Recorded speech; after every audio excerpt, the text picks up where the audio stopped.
The whole world is watching the situation in Ukraine. NATO convened a special session of the NATO-Russia Council on Wednesday. The Western Military Alliance decided to step up military support for Ukraine and suspend a joint military exercise with Russia.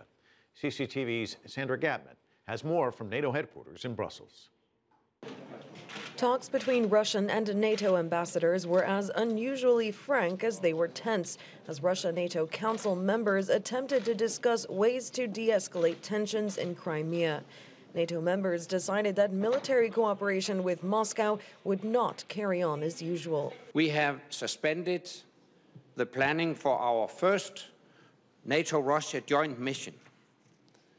The maritime escort for the U.S. ship Cape Ray, which will neutralize serious chemical weapons.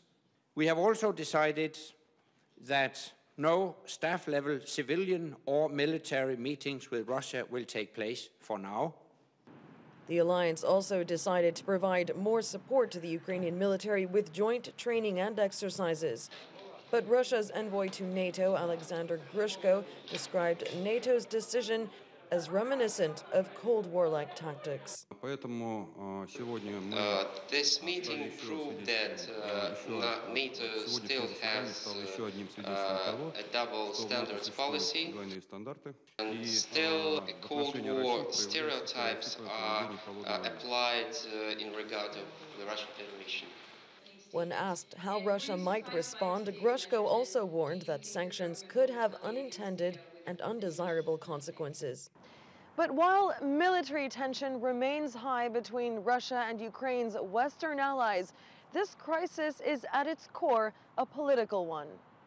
Ukraine's aspirations to increase economic ties with the European Union helped put Kiev on a collision course with Moscow.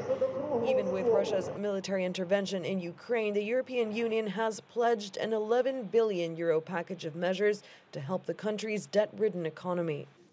Our package consists of immediate short and medium-term measures offering trade, economic, technical and financial assistance to Ukraine. On Thursday, Ukraine Prime Minister Arseniy Yatsenyuk and EU leaders will meet in Brussels to discuss ways to get Ukrainians and Russian leaders around a negotiating table. Sandra Gathmann, CCTV, Brussels.